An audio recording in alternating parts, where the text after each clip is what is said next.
사랑하는 초업제교회 성도 여러분, 유튜브 시청자, 구독자 여러분 반갑습니다. 김정비 목사입니다. 간밤에도 평안히 잘 주무셨습니까? 오늘은 2026년 3월 30일 월요일 아침입니다. 고난주간의 첫날입니다. 오늘도 좋은 하루 되시기를 바랍니다. 함께 제가 기도하고 말씀 묵상을 시작합니다. 하나님 감사합니다. 오늘도 좋은 하루 허락하여 주시고 또 고난주간이 시작되었습니다. 아버지, 우리에게 주어진 이 하루 정말 나를 위해 이 땅에 오신 십자가를 지신 고난받으신 그 예수님의 사랑을 깊이 묵상하며 그 은혜 속에 잠기는 저희들 되게 하여 주시고, 또 오늘 이 시간도 말씀 묵상할 때에 참으로 주의 음성을 듣게 하시고 하나님의 거룩하시고 선하신 뜻이 무엇인가 깨달을 수 있도록 또 그 믿음으로 순종하는 복된 하루가 되게 하여 주시옵소서. 감사드리옵고 예수님 이름으로 간절히 기도하옵나이다. 아멘. 할렐루야. 좋은 아침입니다. 오늘 함께 말씀 묵상하실 본문은 마태복음 26장입니다.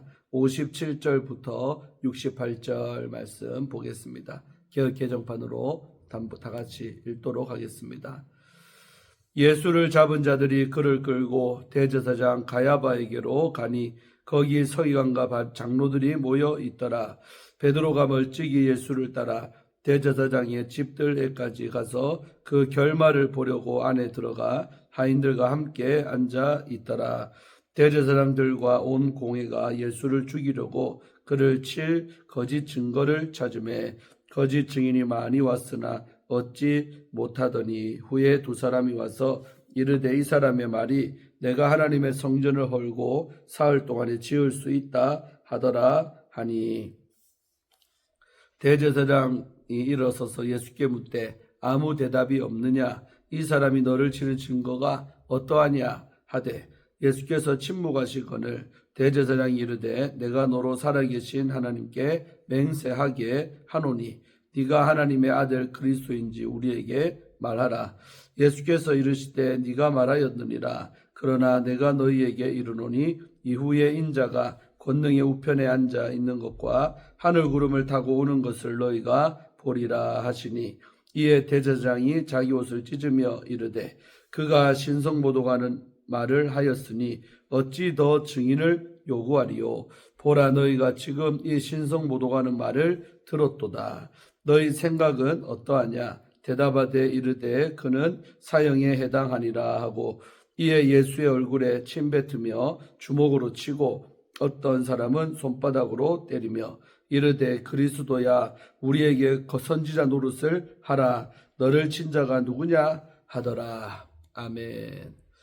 네, 오늘도 본문 말씀 먼저 주의할 때 은혜 받으시기를 바랍니다.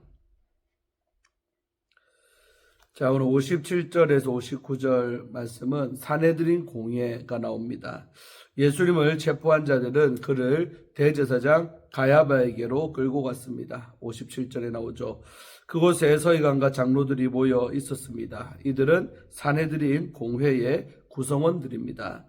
마태는 공식 회의가 열린 장소와 참석자들을 언급함으로써 유대 법정이 예수님을 판결한 장면의 역사를 기록을 합니다. 사내들인 공회는 이 대제사장의 집과 같이 별도의 장소에서 열릴 수가 있었습니다.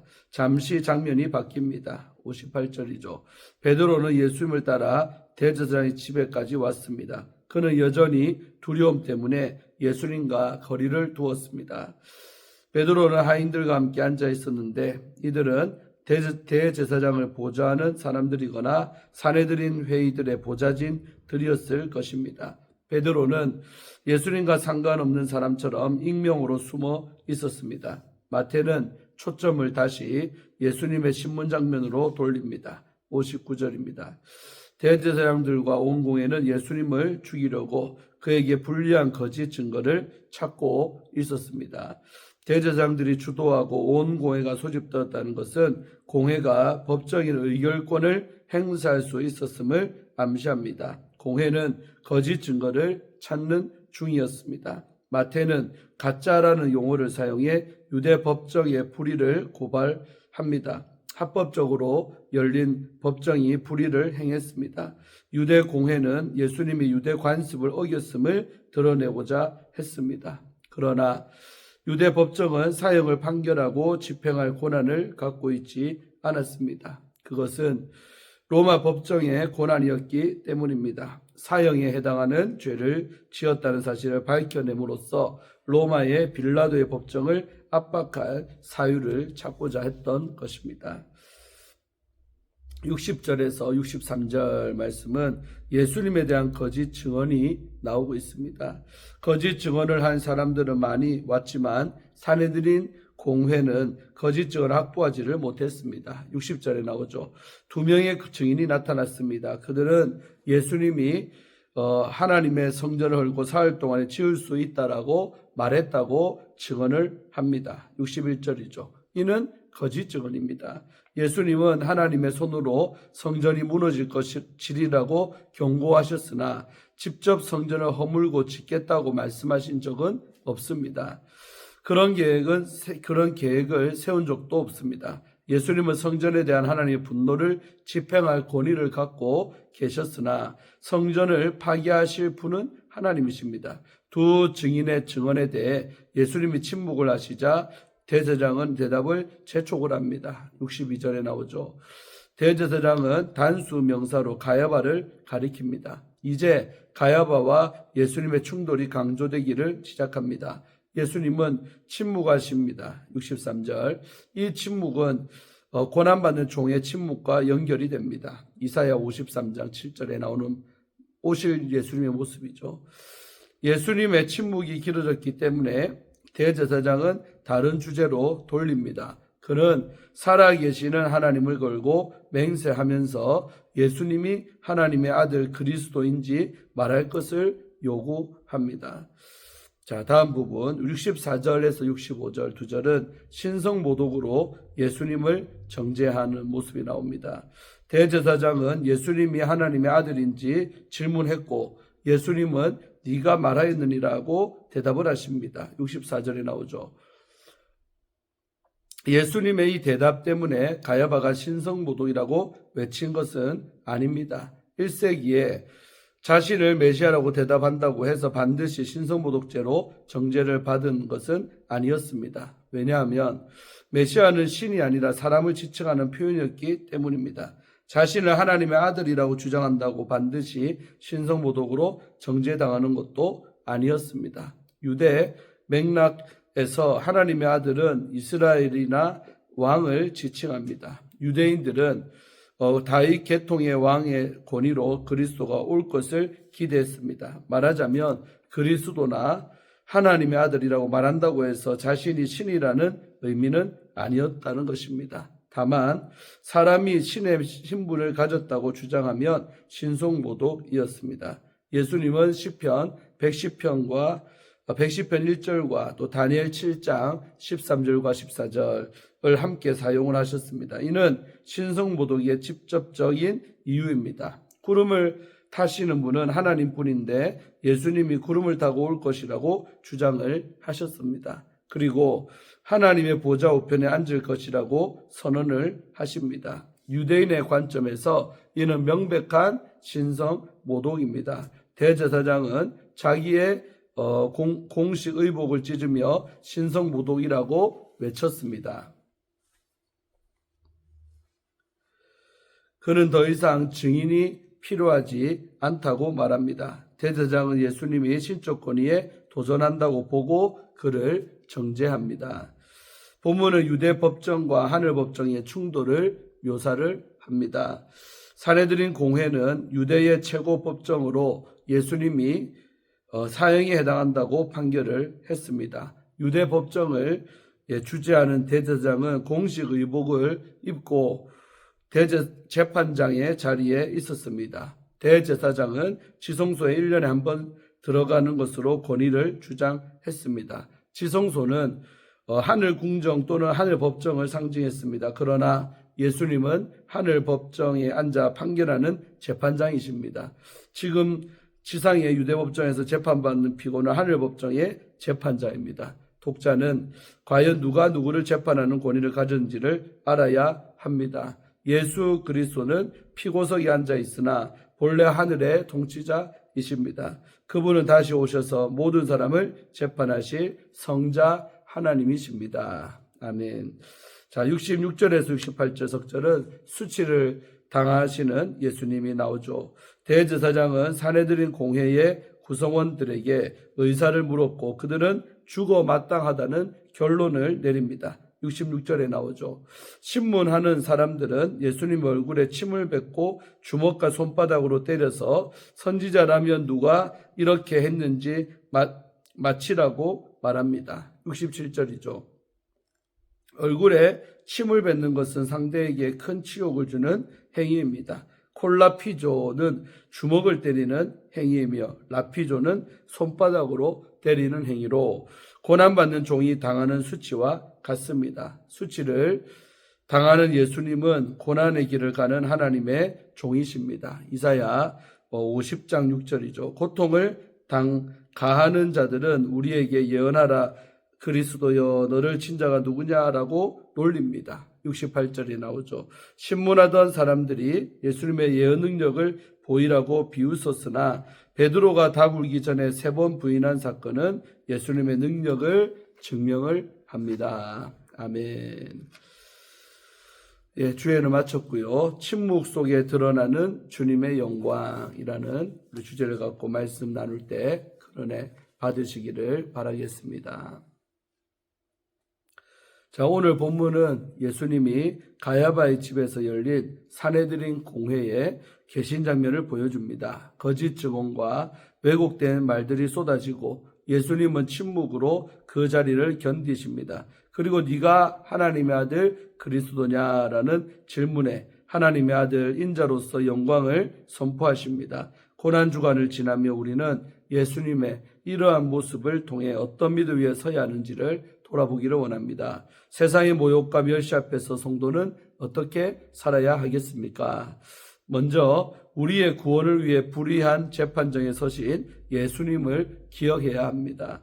오늘 본문에서 예수님은 대제사장 가야바의 집으로 끌려가십니다. 그곳에는 서기관, 장로들이 모여 있었습니다. 그들은 진실이 무엇인지 듣고 분별하기보다 이미 예수님을 죽이기로 결론을 내린 채 그 결론을 정당화할 증거만 찾고 있었습니다. 이 과정에서 두 사람이 왜곡된 증언을 합니다.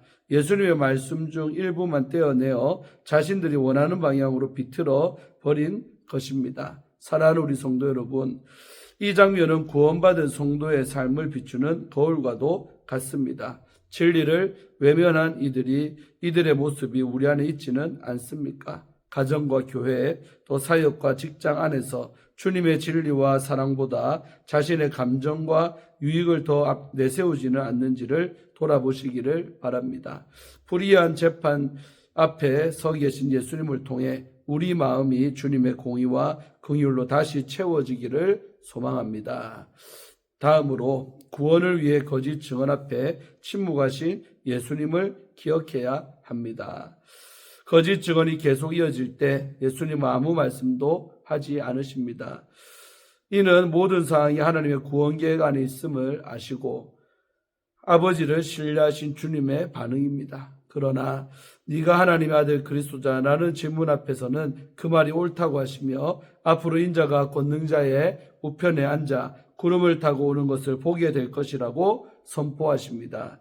거짓 증언들 앞에서는 침묵하신 주님이 지금은 사람들 앞에 죄인처럼 서 계시지만 실제로는 하나님의 보좌 우편에 앉아 다시 오실 왕이심을 분명히 밝히신 것입니다. 사랑하는 우리 성도 여러분, 예수님의 침묵은 포기가 아니라 순종이었고 또 예수님의 대답은 자기 변호가 아니라 자신의 정체성에 대한 증언이었습니다. 그렇다면 오늘 우리가 침묵해야 할 자리는 어디이고 담대히 복음을 전해야 할 자리는 어디입니까? 자신의 감정을 풀기 위한 말은 줄이고 왕 대신 그리스도의 복음은 담대히 전하는 성도가 되시기를 소망합니다.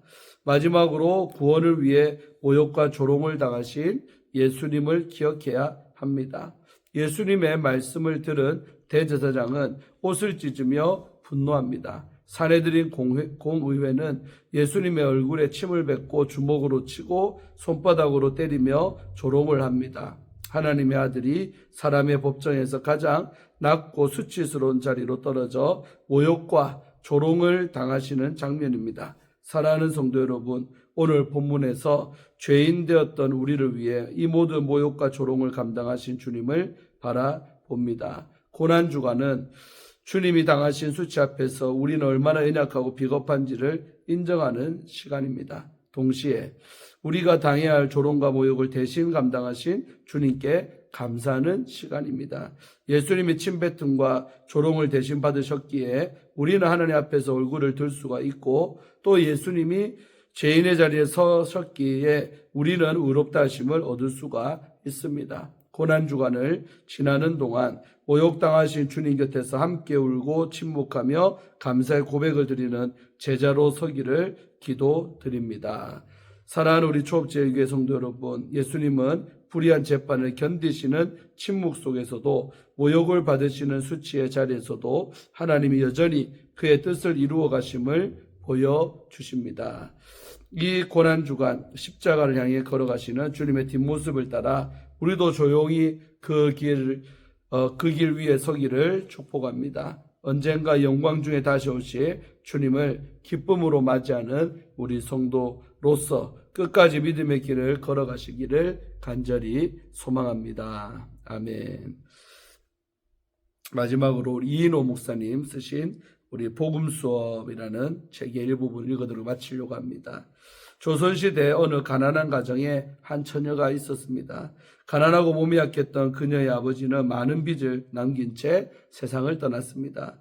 재산을 다 팔아도 갚을 수 없는 빚 때문에 결국 처녀는 양반집에 노비로 팔려가야 했습니다. 딸을 빼앗긴 어머니는 슬픔을 못 이겨 자리에 누웠고 끼니를 해결하기도 어려운 지경에 이르렀습니다. 이 소식을 그 동네에 부유하고 덕망 높은 한 사람이 들었습니다. 그는 불쌍한 마음이 들어 처녀가 노비로 일하는 집을 찾아가서 처녀의 부모를 대신하여 빚을 청산해주고 노비 문서를 찢어 처녀를 어머니에게로 돌려보냈습니다. 그 선한 사람이 빚을 대신 갚아줌으로써 그 처녀는 자유인이 되었을 뿐 아니라 어머니를 돌볼 수 있게 되었습니다. 이렇게 대신값을 지불해 주는 것이 속량입니다. 죄와 사망의 노예가 될 인류는 그 죄값을 스스로 갚을 능력이 없습니다. 인간 중에 율법을 지켜서 의롭다고 인정받은 육체는 아무도 없습니다. 인간을 구할 방법이 인간 자신 안에는 없습니다. 방법은 한 가지, 누군가 대신 죄값을 갚아주어야 합니다. 이를 위해 하나님은 당신의 아들 예수 그리스도를 이 땅에 사람으로 보내셨습니다. 예수님은 완전한 분이었으며 동시에 모든 율법에 순종하신 분으로서 죄가 없는 분이십니다. 하나님은 우리의 죄값으로 그분을 십자가에 못 박아 죽이셨습니다. 우리가 죄값으로 죽어야 하는데 당신의 아들을 대신 십자가에 못 박아 죽임으로써 죄의 값을 치르셨습니다. 십자가는 우리를 대신해서 하나님이 값을 지불하신 사건입니다. 아멘. 참 속량 개념을 잘 이해하기 쉽게 이인호 목사님께서 쓰셨습니다. 제가 기도하고 오늘 고난주간 첫날 오늘 큐티를 마치겠습니다. 하나님 감사합니다. 이 시간도 하나님 말씀 묵상하게 하시고 또 주님의 고난받으신 모습을 보며 또 깨달음 있게 하심에 감사합니다. 아버지, 우리도 그 주님의 길을 뒤따라가는 묵묵히 그 길을 걸어가는 하나님의 사람들 다 되게 하여 주시옵소서. 오늘 하루도 주님의 고난을 묵상하며 경건하게 또 주의 그 깊은 사랑 속에 감사함으로 들어가는 하루가 되게 하여 주시옵소서. 감사드렸고 예수님 이름 받들어 간절히 축복하며 기도함나이다. 아멘. 할렐루야. 오늘도 좋은 하루 되시고 오늘 저녁부터 이제 부흥회가 시작됩니다. 교회에 나오셔서 함께 큰 은혜 받는 고난주간 부흥회가 되기를 원합니다. 또 내일 아침에 큐티로 뵙겠습니다. 샬롬.